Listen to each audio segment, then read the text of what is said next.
Olá, estamos iniciando mais uma videoaula. Eu sou a professora Raquel Quiles, responsável pela disciplina Estudo de Libras. E neste momento nós vamos trabalhar o módulo 3, unidade 1. Esta unidade está denominada Inclusão Escolar e Educação Bilíngue para Surdos.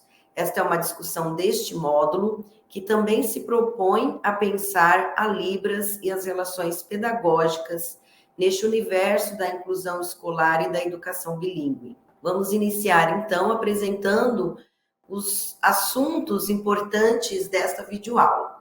Nós iremos trabalhar alguns conceitos fundamentais para a nossa discussão, como inclusão, inclusão educacional, educação inclusiva e inclusão escolar, que não são sinônimos, e é muito importante que você compreenda a diferença entre essas concepções. Dentro desta perspectiva, nós vamos focar na discussão da inclusão escolar para surdos, para depois entendermos os fundamentos e os princípios da educação bilíngue para surdos.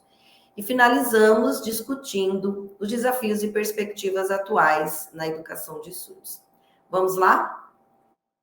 Começamos, então, com a discussão da inclusão.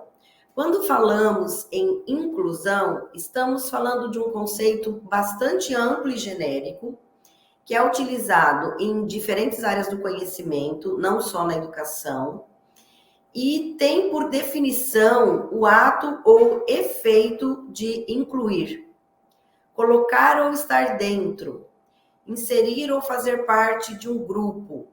Portanto, é um conceito que pode ser usado no campo, por exemplo, da biologia, da matemática, e não apenas na perspectiva da educação especial. Dentro da educação especial, nós temos a educação de surdos, então a gente percebe que é uma concepção muito ampla e não enfoca também num grupo específico ou determinado de indivíduos.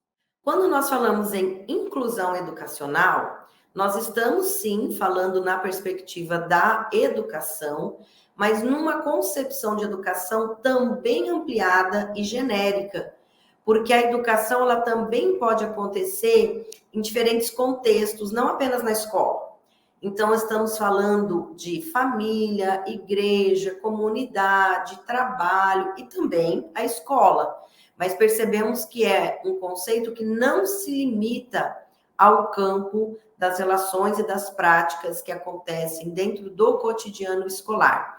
Por isso, acaba sendo também um termo bastante genérico, que envolve diferentes espaços sociais. Comumente, as pessoas usam o termo educação inclusiva. Este será o termo que você encontrará mais facilmente na literatura, nos discursos, e é um termo que já se volta para a escola, pensando essa escola para todos, ou seja, independentemente das características pessoais, linguísticas, étnico-raciais, também as características, as singularidades relacionadas às deficiências, aos transtornos, às altas habilidades. Então, independente de qualquer característica ou singularidade do indivíduo, a educação inclusiva, ela apregou, ela se fundamenta na proposição de uma escola que acolha as diferenças, que seja de fato uma escola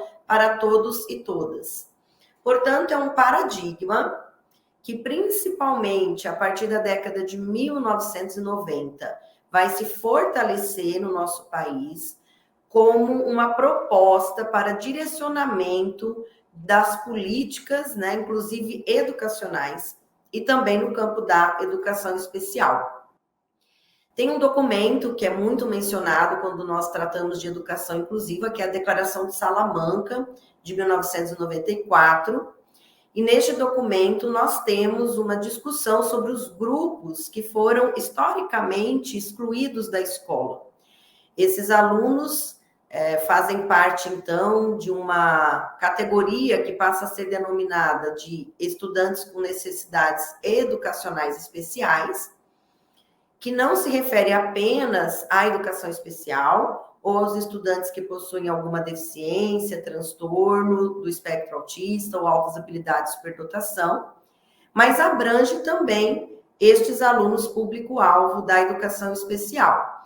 Então, para o campo da educação especial, é um documento muito mencionado, porque a partir dele se começam as discussões de uma forma mais consolidada nos diferentes países, inclusive no Brasil, pensando uma educação voltada para o acolhimento de todos os estudantes, das minorias, daqueles que foram excluídos historicamente. E neste bojo, neste grupo de estudantes, nós temos, então, os alunos público-alvo da educação especial mencionados. E a partir deste paradigma da educação inclusiva, nós vamos ter discussões para a escola relacionadas sobre o acesso, a permanência e a escolarização de todos os alunos. Ou seja, educação inclusiva não é apenas matricular o estudante numa classe comum, mas é preciso garantir políticas de permanência e de escolarização, de aprendizagem, de progressão dentre as diferentes etapas e níveis da educação. Também na perspectiva da educação inclusiva, se discute muito a igualdade de direitos, a aceitação das diferenças, a oportunidade para todos e todas de acesso aos conhecimentos acumulados historicamente. Mas a gente percebe, apesar de estarmos já mais próximos de uma discussão sobre a escola, voltada para a escola, que é uma concepção que, de fato, não se reduz ao público-alvo da educação especial. Então, nas últimas décadas, nos últimos anos, os autores, os teóricos no campo da educação especial, muitos deles têm usado o termo inclusão escolar, que, segundo Mendes, 2018, remete à escola, à sala de aula, sendo um termo, então, mais apropriado, mais adequado para se referir às práticas de escolarização.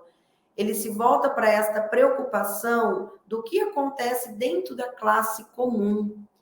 Então, esta autora vai dizer que é um termo que remete, de fato, ao público-alvo da educação especial, que a partir desta discussão da inclusão escolar, vem se colocando cada vez mais fortemente no campo da escola comum, do ensino regular, né, das classes comuns.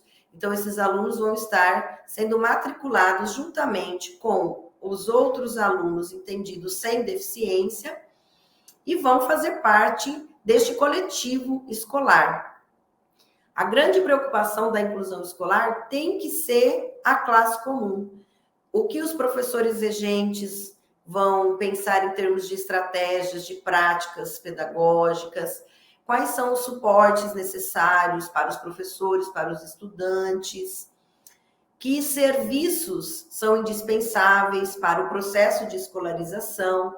Então, estes são os desafios que estamos vivendo até hoje, até este momento histórico, no campo da inclusão escolar. Até porque nós entendemos que a inclusão escolar é um processo, é algo que está se construindo em movimento.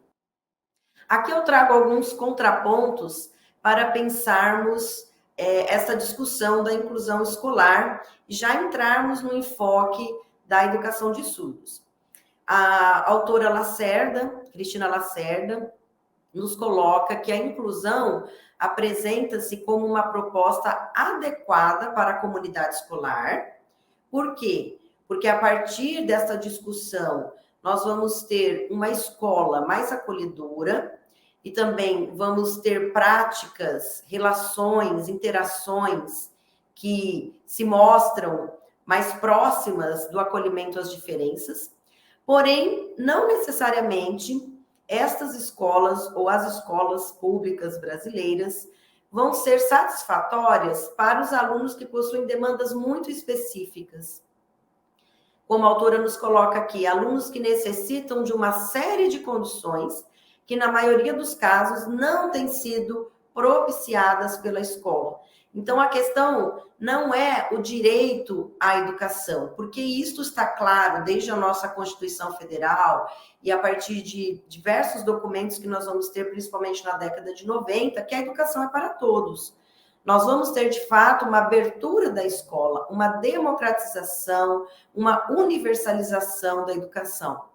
Mas esta escola, como ela precisa se organizar para, de fato, acolher a todos e todas e trabalhar a partir das singularidades que os alunos, por diferentes motivos, apresentam.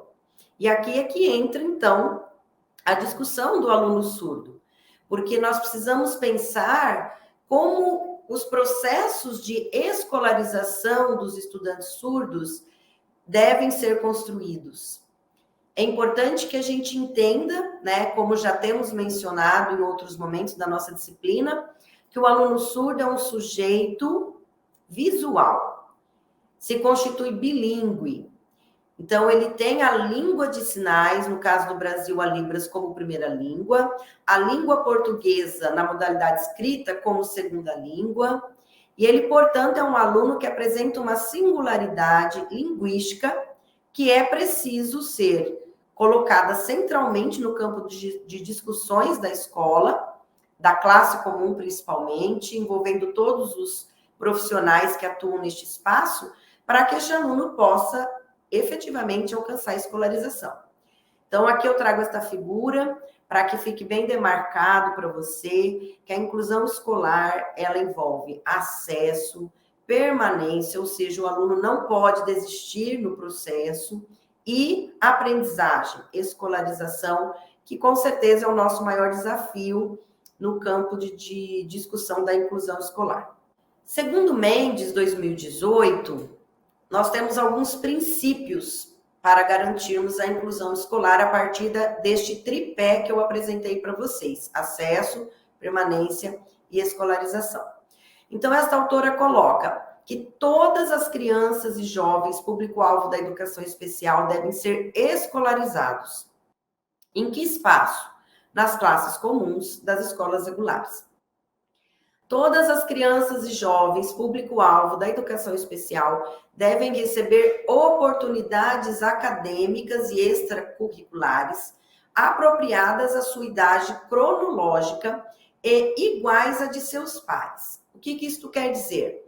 Que nós não podemos ter um currículo paralelo. Então, para os alunos, os estudantes da educação especial, eu trabalho conteúdos diferentes, simplificados. Isto não é inclusivo. Então, todas as crianças dentro de uma classe, independente de suas condições, precisam ter oportunidades acadêmicas. Uma outra questão, outro princípio, é que todas as crianças e jovens, público-alvo da educação especial, e seus professores, devem receber todo o apoio que precisam no contexto da classe comum. O que nós temos percebido nos últimos anos? Que a forma de organização das escolas, quando tem algum aluno matriculado que seja público-alvo da educação especial, tem sido a matrícula na classe comum e o atendimento educacional especializado no contraturno na sala de recursos multifuncionais. No espaço da sala de recursos multifuncionais, nós vamos ter professores especializados, um atendimento mais individualizado, um plano de ensino mais voltado para as singularidades e demandas de cada aluno. Mas e a classe comum, que é o espaço onde o aluno fica a maior parte do tempo? Então, na classe comum, os estudantes precisam também receber apoios especializados, suporte, serviços, bem como os professores. Todas as crianças e jovens público-alvo da educação especial devem ter o sucesso acadêmico e social assegurados, visando a inserção pessoal e social na comunidade. Então, quando a gente pensa na inclusão dos estudantes surdos, nós temos visto esta dinâmica que eu comentei com vocês. Geralmente, os estudantes surdos, eles vão estar matriculados em uma classe comum, juntamente com os ouvintes. Eles vão ter o apoio do intérprete educacional, que vai ser um profissional que vai estar mediando a comunicação, claro, um profissional com fluência em Libras, que vai estar versando da língua de sinais para a língua portuguesa e da língua portuguesa para a língua de sinais. Então, ele é muito importante para a inclusão do estudante surdo em uma classe comum, este profissional que nós chamamos de intérprete educacional. No contraturno, o estudante surdo vai ter a sala de recursos multifuncionais, mas a gente sabe que este espaço não acaba acolhendo todos os alunos surdos que estão matriculados na classe comum, porque ele acontece no horário inverso ao da matrícula do estudante. Portanto, não são todos que têm condições de ir. Além disso, a sala de recursos multifuncionais, ela acontece em dias determinados da semana. O professor responsável pela sala, ele vai fazer o agendamento de quantos dias na semana o estudante vai, quantas horas de atendimento ele terá, se o atendimento será individual, em dupla, em grupo. Então, nós sabemos que não alcança todos os estudantes. Além disso, ainda, a sala de recursos multifuncionais, ela, apesar de ter tido uma expansão muito grande nos últimos anos no nosso país, ela não está materializada em todas as escolas públicas brasileiras. Então, nós nos perguntamos se estamos, de fato, garantindo a matrícula do aluno surdo na classe comum, com o apoio do intérprete educacional, pensando nesta configuração, e o atendimento em sala de recursos multifuncionais, que, como eu já disse, não vai ser para todos. Temos que lembrar também que municípios do interior, muitas vezes, não possuem intérpretes de Libras, pessoas fluentes em Libras, para atuar nas escolas. Então, este aluno vai ser muito mais prejudicado estando numa classe comum, porque o professor regente provavelmente não sabe Libras, e ele não tendo um intérprete, ele fica sem um território linguístico de interlocução. Esta configuração nos permite dizer que, por conta da presença do aluno surdo na escola comum, nós estamos fazendo uma educação bilíngue. Então, qual é a diferença entre inclusão escolar e educação bilíngue ou ensino bilíngue para surdos? Vamos perceber no decorrer da nossa aula que são concepções diferentes e que o fato de garantirmos a matrícula do estudante surdo na classe comum não torna esta classe ou esta escola bilíngue.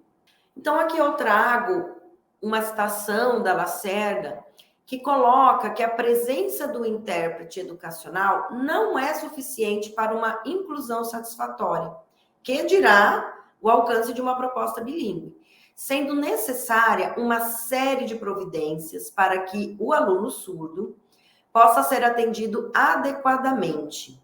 Que providências são essas? Adequação curricular, aspectos didáticos e metodológicos, conhecimentos sobre a surdez e sobre a língua de sinais, entre outros. Então, não é simplesmente matricular o aluno surdo, garantir a presença do intérprete, não é só isto que proporciona um ambiente inclusivo. Então, quais são os dilemas da inclusão? A Lacerda nos coloca alguns desses dilemas. Ela traz a questão do acesso à comunicação, porque muitas vezes o estudante surdo ele fica limitado a uma comunicação apenas com o intérprete, quando há a presença do intérprete. Então, é necessário pensarmos um acesso ampliado da comunicação para possibilitar acesso aos conteúdos acadêmicos. Também nós precisamos desenvolver uma cultura de colaboração entre alunos surdos e ouvintes, e para isso a Libras é fundamental. Alguns municípios têm discutido a inclusão da Libras nos currículos da educação básica como uma disciplina obrigatória. Isso é um passo muito importante para esta cultura de colaboração, porque permite um território linguístico compartilhado. Isso é fundamental para o desenvolvimento do estudante surdo. Um trabalho colaborativo entre os profissionais envolvidos. Então, o professor regente, o intérprete educacional, o professor da sala de recursos multifuncionais precisam trabalhar de forma colaborativa. Um precisa saber o que o outro está realizando. De preferência, o planejamento deve ser conjunto para que a gente tenha possibilidades mais efetivas de atendimento às singularidades linguísticas dos estudantes surdos. E participação da comunidade surda na escola. Nós sabemos que os adultos surdos, principalmente, são referências linguísticas e identitárias para as crianças surdas. Então, Lacerda nos traz, a partir de uma pesquisa que ela realizou em uma escola que tinha um aluno surdo incluído, numa classe comum, com intérpretes, e a partir desta pesquisa, a autora nos coloca algumas questões, reflexões, sobre os diferentes atores que fazem parte do universo escolar. E aí, o que nós temos? Os professores. Geralmente, os professores, aqui estamos falando dos regentes, que não possuem fluência em língua de sinais, na maioria das vezes. Os professores, eles percebem até as dificuldades do aluno surdo, mas ele não sabe como fazer para mudar isto. Olha, o meu aluno até eu vejo que ele não está conseguindo acompanhar o conteúdo escolar, não está progredindo, mas eu não sei como modificar isto, como ajudá-lo. Os alunos ouvintes, eles fazem um acolhimento, crianças têm muita facilidade de entrosamento, de acolhimento, de estabelecimento de vínculos, mas eles não necessariamente sabem se relacionar com os estudantes surdos, porque eles não possuem a mesma língua. Enquanto o aluno ouvinte está usando a língua portuguesa, o aluno surdo está usando a língua de sinais. Os próprios alunos surdos, muitas vezes, simulam que estão aprendendo. Se você pergunta para ele, entendeu? Tudo bem? Está compreendendo? Ele diz que sim. Mas muitas vezes, no momento em que nós vamos aferir os conhecimentos, ou no momento em que este aluno se manifesta para expressar o que ele compreendeu, é perceptível que é uma simulação de que ele esteja aprendendo, quando, na verdade, há falhas aí no processo de escolarização. As famílias. As famílias nem sempre têm recursos para pensar outras possibilidades, elas querem que o filho esteja incluído juntamente com os ouvintes, e elas acreditam muitas vezes que os filhos, então, estão bem da forma que estão nas escolas que temos. Então, a conclusão da autora, de Lacerda, 2006, é que o aluno surdo inserido em um ambiente, uma escola comum do ensino regular, que é pensada e organizada para alunos ouvintes, provavelmente terá muitas perdas no seu processo de escolarização. Por quê?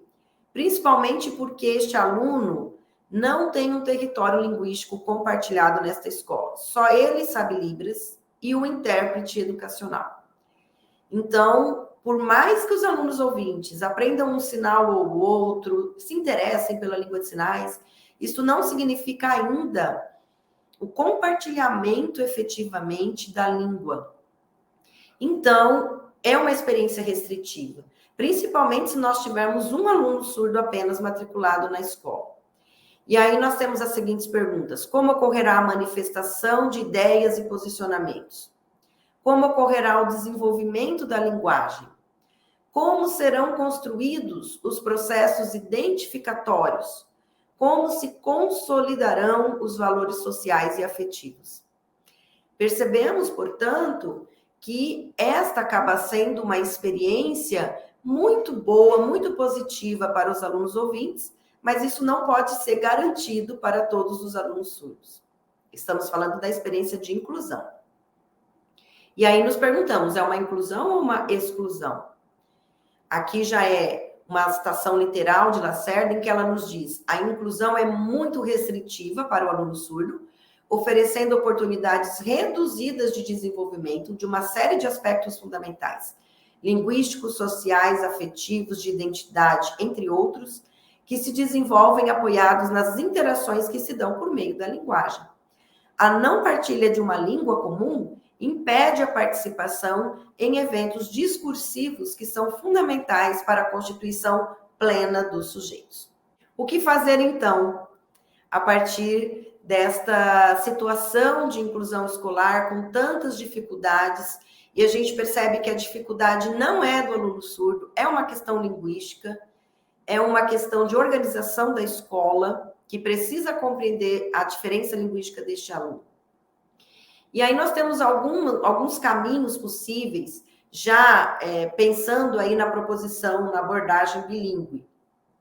Construir e implementar uma escola na qual os conteúdos sejam ministrados em língua de sinais, principalmente na educação infantil, nos primeiros anos do ensino fundamental, que é um processo de desenvolvimento da alfabetização e do letramento e das relações e vínculos entre as crianças. Criar espaços educacionais onde a diferença linguística do aluno surdo esteja presente. Pensar práticas pedagógicas que sejam integradoras e significativas para surdos e ouvintes.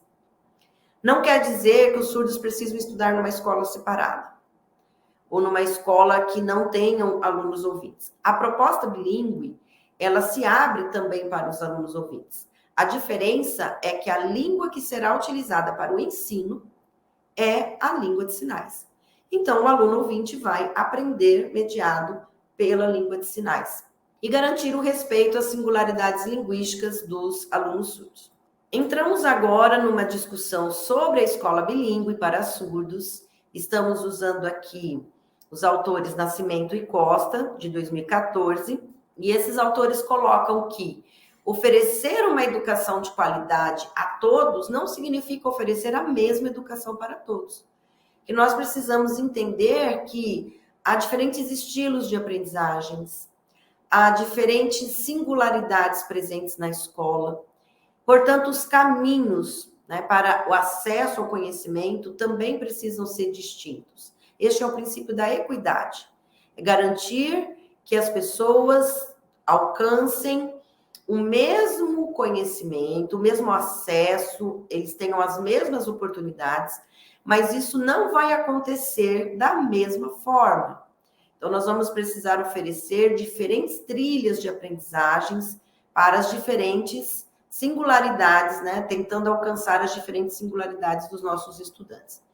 Então, no caso dos surdos, esses estudantes, a própria organização, o movimento surdo, a comunidade surda, tem clamado por uma escola bilíngue, pensada com eles, por eles e para eles. E já sabemos que a educação bilíngue, a partir da discussão que tivemos do decreto número 5626, de 22 de dezembro de 2005, é aquela que institucionaliza a Libras como primeira língua de instrução direta, sem mediação, e a língua portuguesa escrita como segunda língua. Aqui está a principal diferença, ou o principal desafio, para pensarmos uma proposição bilíngue nas escolas inclusivas. Então, nós precisamos ter classes bilíngues, com professores bilíngues que usem a Libras como língua de instrução. A escola bilíngue é uma possibilidade de inclusão escolar e social. Olha que interessante. Não significa uma outra direção. Significa nós pensarmos uma escola que efetivamente atenda às demandas dos estudantes surdos. O que não é bilíngue? Se nós apenas matricularmos os surdos na classe comum, juntamente com os ouvintes, e oferecermos o apoio do intérprete, isto não garante a proposição bilíngue, porque não é a presença da Libras na escola pelo sujeito surdo, materializada no sujeito surdo e no intérprete educacional, que torna essa escola bilíngue. Nós precisamos garantir a Libras como língua de instrução. Então, nós percebemos que a proposição inclusiva para surdos, numa perspectiva de educação bilíngue, tem que estar baseada na equidade. Nós trazemos aqui uma imagem que coloca a diferença entre igualdade e equidade. Quando nós oferecemos as mesmas oportunidades a partir das mesmas metodologias, a partir de uma compreensão homogênea da turma, nós até falamos, eu vou tratar todos os meus alunos igualmente, aqui todos são iguais. Isto, na verdade, camufla, embaça, silencia as diferenças. A igualdade, nesta perspectiva, não proporciona o alcance de todos ao conhecimento. Quando nós pensamos na perspectiva da equidade, nós caminhamos para uma discussão da justiça. ou seja, aquele que precisa de um suporte diferenciado, que nós compreendemos aquele aluno que precisa ou que tem um estilo de aprendizagem diferente, ele vai ter que ter um outro caminho, então, para alcançar o conhecimento. Então, esta imagem nos coloca, quando pensamos na educação de surdos, a importância de uma reflexão das singularidades linguísticas, que é por este caminho que nós vamos garantir o acesso do estudante surdo aos conhecimentos acadêmicos e escolares. Então, nós trazemos aqui alguns fundamentos da educação bilíngue. Já vimos que a questão linguística é o principal diferencial.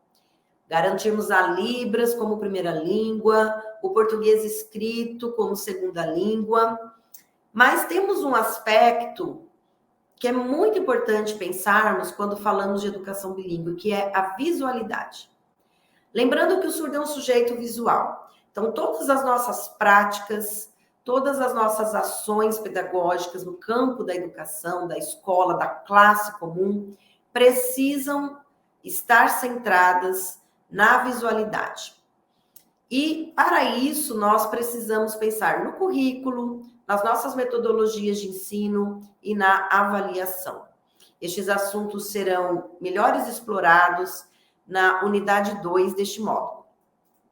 Temos a Libras e a língua portuguesa como línguas de instrução, numa perspectiva bilíngue e interlocução, ou seja, a língua que é usada para o ensino e para os diálogos, para as interações dentro da classe comum. Precisamos dos professores surdos para estarem, principalmente, construindo junto com os estudantes surdos a identidade surda, a noção de pertencimento a uma comunidade linguística diferenciada e também para trabalhar os conteúdos escolares. Os professores surdos são mestres, são profissionais, são educadores que vão ter a língua de sinais de forma mais nativa como primeira língua e são importantíssimos na construção da educação bilíngue. Também podemos ter professores ouvintes, desde que eles sejam bilíngues, que eles tenham fluência em língua de sinais. Os fundamentos da educação bilíngue também se voltam para o legado histórico e cultural das comunidades surdas no currículo escolar. Nós precisamos inserir no nosso currículo as discussões sobre a história dos surdos, os seus legados, aquilo que os surdos produziram em termos de arte, literatura, continuam produzindo, cinema, teatro, todos os aspectos que envolvem as culturas, as diferentes culturas surdas. Então, isso precisa começar a estar presente nos nossos currículos. Lembrando também de uma questão muito importante, que é a concepção socioantropológica da surdez, que nós já discutimos, entender a surdez como diferença e não como deficiência, e o contato com outros surdos. Não dá para pensar uma abordagem bilíngue com um aluno surdo apenas matriculado na escola. Nós precisamos ter várias crianças surdas interagindo, dialogando, construindo efetivamente um território linguístico. É imprescindível desvincular dos surdos o olhar sobre seus ouvidos. Olhar esse que remete a uma visão patológica implicada numa intervenção medicalizante, como tentativa de aproximar o surdo de uma pessoa não surda, por meio da recuperação dos resíduos de sua audição com o apoio interventivo da tecnologia disponível. Paralelamente, é imprescindível vincular ao surdo o olhar sobre suas mãos. Olhar que remete a uma visão socioantropológica e multicultural da pessoa surda. Um olhar que identifica os surdos como membros de uma comunidade linguística minoritária, com uma língua absolutamente plena e características essencialmente visuais que acarretam a assimilação do mundo e do conhecimento visualmente. Aqui é uma citação literal de Nascimento e Costa. Neste momento aqui, eu quero já ir finalizando a nossa discussão e trago mais uma citação literal desses autores, Nascimento e Costa, 2014, que colocam a escola bilíngue de surdos alicerçada nos direitos humanos, no direito humano de ser, de pertencer a um grupo e por ele ser respeitado, no direito linguístico de possuir uma língua com a qual seja possível interagir com a sociedade e ter acesso pleno à informação e ao conhecimento, no direito de receber uma educação transformadora que torne sua vida melhor, no direito de exercer sua cidadania com autonomia, liberdade de expressão e protagonismo, associado aos deveres que essa condição lhe exige. E aqui, para finalizarmos, nós temos uma experiência de uma escola bilíngue que se localiza no Distrito Federal. Esta escola é pública, integral. Ela é bilíngue porque ela tem a Libras e o português escrito como línguas de instrução da escola. Trabalha o inglês, o espanhol e outras línguas, inclusive outras línguas de sinais, mas o inglês, o espanhol, as línguas orais são trabalhadas na modalidade escrita. Esta escola também é regular, porque ela segue o currículo comum nacional. Ela é especializada porque ela conta com profissionais especializados, fluentes em Libras. Ela conta com um currículo diferenciado, com inserção da disciplina de Libras. Uma substituição da disciplina de língua portuguesa comum, que é pensada geralmente para os ouvintes, por uma disciplina de língua portuguesa como segunda língua. A escola também trabalha com a literatura surda e a literatura visual, pensando no legado histórico das comunidades surdas. E, por fim, é uma escola específica, porque surdos ouvintes podem se matricular, mas é uma escolha desses indivíduos e de suas famílias. Então, esta escola, ela é considerada bilíngue, porque ela é um espaço que efetivamente proporciona a aquisição de uma língua visual, que é a língua de sinais. Além disso, mesmo tendo a língua portuguesa presente, e isso é um direito dos estudantes surdos, eu quero deixar isso muito claro. Quando a gente fala numa proposição bilíngue, nós não estamos diminuindo a importância da língua portuguesa. Agora, nós precisamos compreender que o lugar da língua portuguesa para o indivíduo surdo é de segunda língua, mas ele com certeza precisa aprendê-la, ele tem o direito de acessar os conhecimentos escritos em língua portuguesa, mas a proposição bilíngue, ela pode ser considerada inclusiva porque ela proporciona aos estudantes possibilidades, efetivamente, mais próximas das suas singularidades.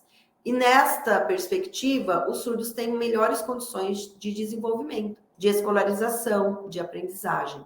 Então, aqui é o momento para pensarmos sobre palavras, conceitos tão importantes para a construção da escola bilíngue para surdos. Inclusão, ação afirmativa, isonomia, direito, equidade, igualdade, dever, justiça. Espero que tenham gostado da nossa discussão e até a nossa próxima videoaula.